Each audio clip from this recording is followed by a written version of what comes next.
Hey guys, Zia bringing you another video. Now, welcome to another higher rating spectate. Today we're watching a Katarina, and we're going to be kind of going through, well, the basic question is Katarina truly overpowered in preseason 2021? Many people seem to appear that, are saying yes. And there are also two different builds kind of floating around for Katarina. I think this game we're more going on the actual AP Katarina, but there is a different build as well. There's the kind of AD/tank Katarina as well. But this game we are going to do AP Katarina. Again, if you're wondering what's kind of prompted everybody freaking out about this champion, Gunblade got removed as an item. So a lot of Gunblade champions got either changes or maybe even a buff here or there to kind of compensate for Gunblade going away. And obviously Katarina and Gunblade went together like, bread and butter. So she did get some buffs, and those buffs have maybe made the champion a little bit too strong, combining with some also the newer items. So we're going to have a little look. She's against a LeBlanc, which in theory shouldn't be like a free, easy lane for a Katarina, because LeBlanc's very mobile and has high damage herself. And, this game, there's a Hecarim in the game who's quite strong. Echo in the game, quite strong. So there's a bunch of the strong champions that are still about. But let's see how it goes. So Katarina's starting Dark Seal, by the way, which has also been changed. So it no longer grants percentage-based overhealing or better healing for potions. It just gives now more ability power per stack. So it's arguably a more snowballing Dark Seal than before. Less of a safe purchase for buying Dark Seal and Corrupting Potion early game. You probably won't see people really doing that anymore. So Katarina, just starting out, level 1, very passive. Obviously, range versus melee, so the Katarina doesn't want to take too much damage at level 1. Meanwhile, I'm just going to put his sleeves down of my jumper. So yeah, you can see like 3 farm to 8 farm, probably 9 farm of LeBlanc, or 8 farm, letting the wave push in. And Katarina's probably not going to get a lot of this farm either. It's just the way of Katarina in the early game. But when she hits probably level 3, we will start to see Katarina being a bit more active in the lane, while, the early game is going to be rough. Naturally going to be. Also, it does seem that the Katarina does press the laugh emote every now and then. Some players, by the way, do that on purpose to try and get underneath the skin of their opponent to make them angry, or like, oh, this person's spamming laugh, I want to kill them. Meanwhile, level 3 has landed, and as I mentioned, instantly Katarina goes for a bit of damage. And you can see her damage wasn't too bad. That was a very positive trade for Katarina. Arguably, if the LeBlanc hit the chain, then maybe the LeBlanc would have been able to return the damage, but she did not. So what's Katarina going to be looking to do? She sees the Echo near bot side, so she's going to go in. Obviously, replays are still somewhat, unfortunately, bugs. Meanwhile, a fight is happening. LeBlanc does land the chain, but decides to back out after. But, yeah, I can't remember what I was going to say. But, Katarina, her build, we'll also just kind of go over it, because the whole point, and this is technically our first high rating spectate in preseason. We're going to be doing a bunch of these because we're watching ideally the best players, in the server, whichever server I'm looking at. And these people should learn the changes quicker than the rest of us. So it's going to be really good to watch these players, what they're building, how are they playing. So do expect these episodes, obviously, throughout preseason. And just to kind of go on, like, this player themselves. This is the rank 1 Katarina on EU West. Is a Smurf account to some extent. It's definitely not their original account, because the account itself has, I believe, no match history from season 9 or earlier. So it's a fresher account. And the account has 200 and roughly 80 games of solo queue. Katarina doing a bit of return damage, or going in and doing nicely. LeBlanc's nearly dead, by the way. Echo's near mid lane. Katarina, if she got that ignite off, LeBlanc might have actually died. Echo going to go in. Katarina just looking to try and escape. Flash does the Echo. Katarina goes and escapes near the Leona. And that will probably be the end of that. Katarina is looking, though, for this very greedily. Oh my god, what's going on? And, oh, she will go down. And Leona will pick up that kill. Meanwhile, though, they will get the kill on LeBlanc, and Hecarim now in the area to maybe even try to get the turret. Unfortunately, no assist for the Katarina there. But yeah, this has got 280 roughly games of ranked does this Katarina have. 235 of them on Katarina. So again, over 230 games played, 73% win rate. So one thing I will say with Season 10 and how Riot dealt with Smurfs, to me it was the completely wrong way of dealing with it. Obviously, they've now got Smurf Q, and maybe that's the better way. But if you guys don't know what they did, they made every single account that starts playing ranked start in Iron. So the bottom of ranked. Instead of starting them in the average MMR, they started them at the bottom, which is like, oh, that's not too bad. But then you basically had a Smurf have to climb from Iron all the way up to the rating. And that takes a lot longer from starting. If you did well in placements before, you may have started in Gold.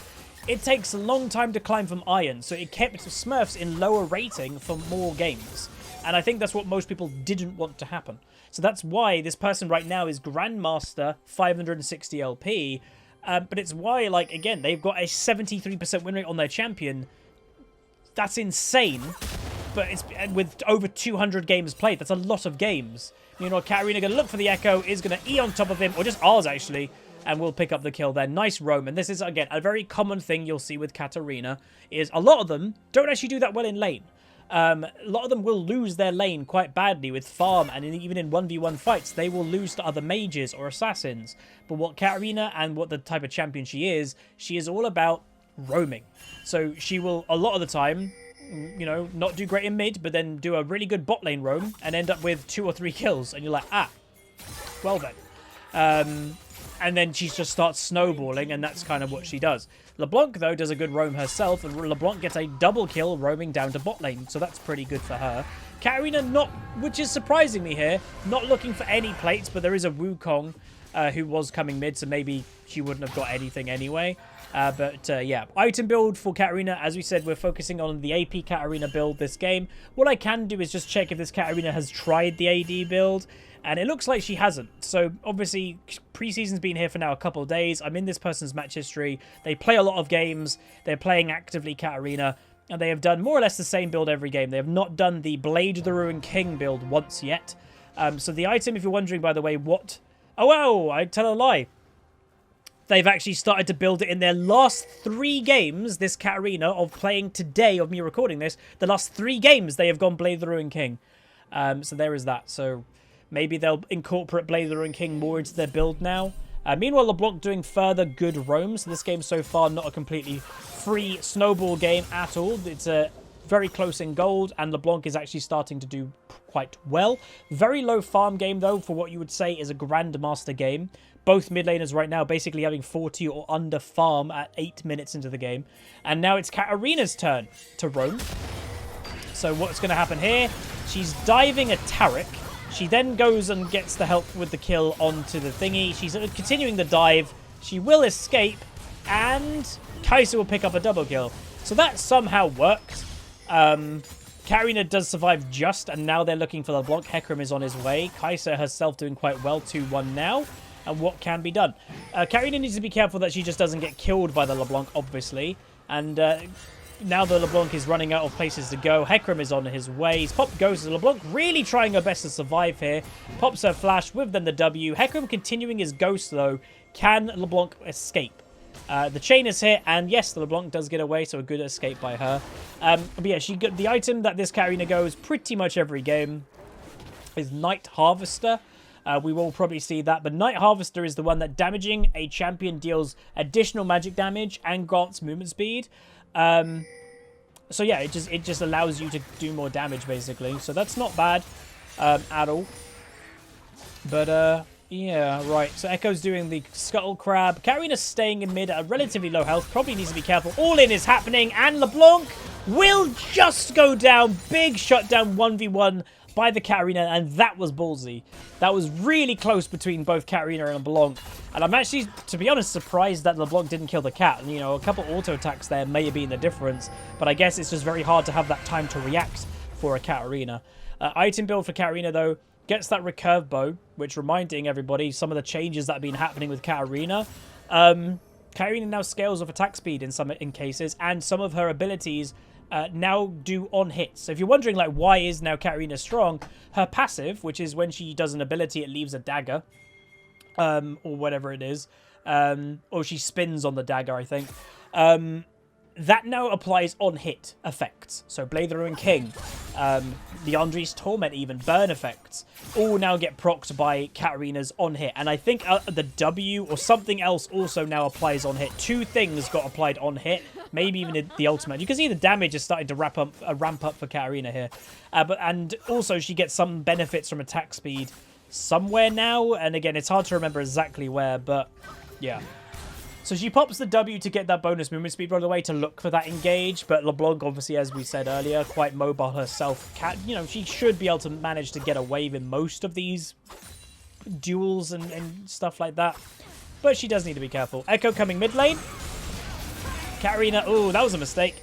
She actually returned into, she flashes, and she's just going to go down. So that was a misplay there by this Katarina. She's what I would say, this Katarina is very more about, oh, I'm not wanting to escape. I'm wanting to kill. Because she could have flashed left instead of flashing right and probably gotten away from that Echo. But she just wasn't interested. And that's like the second time she's done that this game. So it's very aggressive. Item, though, this game is Nashor's Tooth.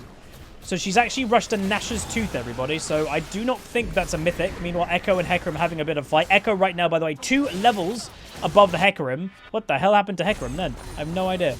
Wukong roaming to the mid lane is tanking the tower, which is questionable. And Hecarim will go down, and never mind, they do survive. Kled staying in top lane, going to try and kill the tower, which he will probably pick up. Meanwhile, bot lane having a fight. LeBlanc straight away roaming to bot lane. So this literally game is the power and, well, the competition, really, of the mid lane roaming champions. Katarina is starting to pick up more farm. But yeah, Nashor's Tooth is an item that Katarina is now building. Attack speed, part of it. And also applying on hit magic damage. So as we mentioned earlier, the passive blades. Meanwhile, that's a free kill. That's weird. Look at the outplay this Katarina just did. Whoa, that was really good. So this now applies magic damage on hit, and her passive now does on hit. Something else does on hit. So that's actually a really good item for Katarina now, like arguably perfect. But I do not think it's a mythic. Right now, by the way, 2 levels difference of the 2 mid laners, but it does seem that Katarina is about to go down. Probably 1 Q. And she does, oh, actually a W goes down to the block. So a little bit of an overstay there. Bot lane now returning in the favor of blue team because Hecarim is down there. They don't get the kill, though, on the Taric, but that will be that. So again, a bit of a crazy game for what is a Grandmaster game on EU West. Kled has basically stayed top lane the whole game and is double farm of the Wukong. And I will actually say, I don't know if it's just, you know, I can't just say, oh, Wukong's weak, but I've seen a couple Wukongs in my games. We're now seeing this game that the Wukong is half farm. It doesn't look like Wukong is doing too good overall, but maybe we just haven't encountered good Wukong players. Again, Wukong as a champion is another one of those champs that a lot of people are ignoring the mythic item first.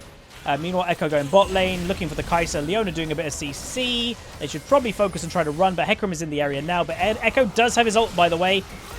Oh, this is going to be risky, and the Hecarim just does go down. Echo, by the way, still insanely strong, borderline overpowered still as a champion. Meanwhile, Kled getting a 1v2 kill, fighting the LeBlanc, who is struggling to fight the Kled. And Kled, this LeBlanc over here, can he get the kill on LeBlanc? Let's have a little see. He's going to go into his minion mode, or whatever the hell you want to call it. He's got the bonus movement speed from being in that form. Katarina, by the way, roaming down. We may have a go look at that. Kled does pick up the kill there. But let's have a little rewind and see what the Katarina does.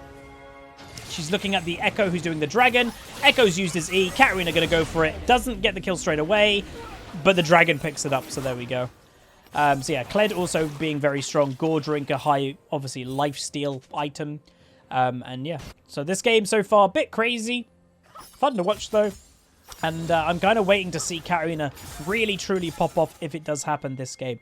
The one thing I will say, the LeBlanc, she's arguably roaming too much. She's on 61 farm at 40 minutes at a Grandmaster game. And this could even have some Challenger players in it. Meanwhile, Kled roaming, by the way, picks himself up by a Vayne. Gets back on his mount, so he's not dead yet. With the Gore Drinker. And you can see, Gore Drinker, he's now 2/3 health, everybody. He was nearly dead. He pressed Gore Drinker, and he's now nearly full health. So, you know, we all kind of said we kind of hoped healing would be maybe resolved in upcoming season. Oh, they've buffed Grievous Wounds. You know, the full items, they'll give 60% anti-healing. Healing is still a massive problem because you're not going to rush a Thornmail or anti-healing. You like look at Kled's items. He has Gore Drinker and Ravener's Hydra, 2 insanely big healing items. that nobody's going to stop right now.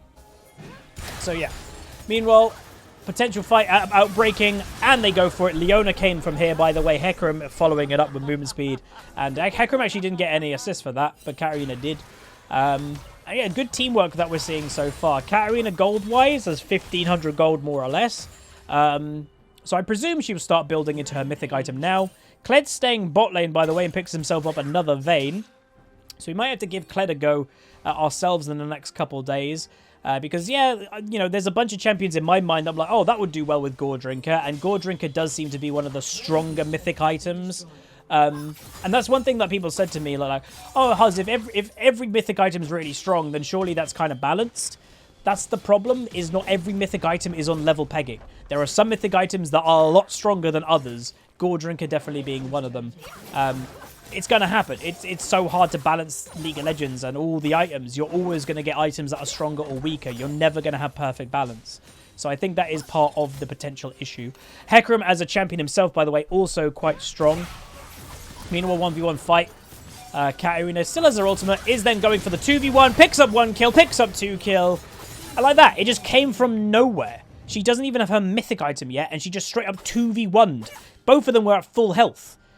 That type of thing, and maybe I'm wrong, a level 11, I think at the time, Katarina, I don't think could have 2v1'd 2 people at 16 minutes with only 1 basically completed item. I don't think so. And she basically, like, near enough one-shot both of them. They had no time to react. The damage in the game now is higher than it's probably ever been. And I'm mixed about it. I'm partially excited about it because it will give a lot of excitement. I will say upcoming videos, by the way, please do get yourself hyped because the last 1 to 2 days, I've recorded some really good commentaries for you guys of insane damage games that I'm even playing. Look at that damage. Look at that Katarina damage. That's insane. She nearly just one-shot him with 1 item. She's going to look to escape, and she will escape. But yeah, do prepare yourself for those, and hopefully you will enjoy them. And one thing I also will mention, like this Vayne is having a hard time, 0-6 Vayne. That also seems to be a trend that I've seen myself, is late game scaling champions are struggling. Because the game at the moment is whoever gets their first item, whether it be a mythic item or not even a mythic item, it's whoever gets their first item can start the snowball. Meanwhile, Katarina 2 kills, then going on to the Vayne. Vayne does a nice stun and does get the Katarina in the end, so well done to the Vayne. Nice shutdown. But yeah, whoever gets their item first can instantly start snowballing.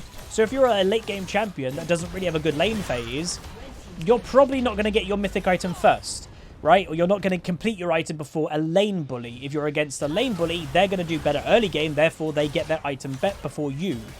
That does seem to maybe be an issue that I'm having at the moment. So the likes of Vayne, I've seen Vaynes really struggle already in 2 to 3 days of preseason.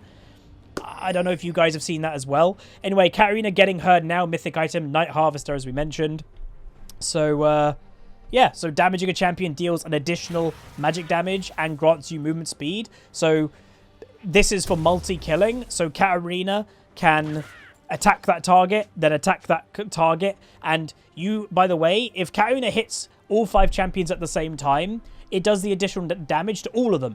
Because the cooldown is not a generic cooldown, it's cooldown per enemy champion. So it's 40 seconds per enemy champion. So if you jump into the fight as Katarina, press R, and you hit all 5 of the enemy at the same time, all 5 of the enemy are taking the 272 extra damage. Same for Karthus. Karthus probably wouldn't buy this item because it's got no mana on it. But in theory, if Karthus pressed R, he hits everybody with his ultimate and also the bonus magic damage at the same time. Because it's cooldown per champion, not cooldown as generic, like a general cooldown. But yeah, that's a very strong Katarina item, maybe even an Akali item, because if you're a champion that can jump from champion to champion, like a Katarina, or you're doing big AoE damage at the same time, you're just dealing bonus damage to all the enemy champions. So that's very strong. I don't know what the Katarina is doing right now. She's kind of waiting in the shadows maybe to go for an all-in, but the Echo will go down. Meanwhile, the Kled also goes down to 3 people. Hecarim waiting in the wings to see what he can do, maybe looking for the Vayne, maybe ulting and then seeing. Here we go. There's the ult. There's the Vayne, and she near enough gets one shot. Then the Katarina picks up the kill with the ultimate from Katarina. Oh, and then she just literally one-shots the LeBlanc. Then returning to the Taric, is looking for the Taric finish, and the Kai'Sa will pick it up. This damage is nuts. It's nuts. I'm going to say it. It's crazy damage. Not just Katarina. Everybody's got crazy damage. By the way, the Kled has got 3 completed items versus the Wukong. Maybe the Wukong's rage quit, by the way. I don't even know. Should we see? Has the Wukong rage quit? Yes. So this Wukong got beat so badly that he just left the game. But do remind you, the blue team was doing well before. And the Kled legit wrecked this guy. The Wukong was half fired. Meanwhile, the Vayne gets one shot by the Katarina. Yeah, he was getting owned. LeBlanc nearly goes down. Taric pops his ultimate. Is managing to survive. Kai'Sa getting a bunch of free damage. And that will be the game. So, in a very short game, we've seen Katarina 2v1 2 people. Literally 2v1. And then just start one-shotting people already. It's scary. Like, it is. This, to me, it's both exciting and scary at the same time.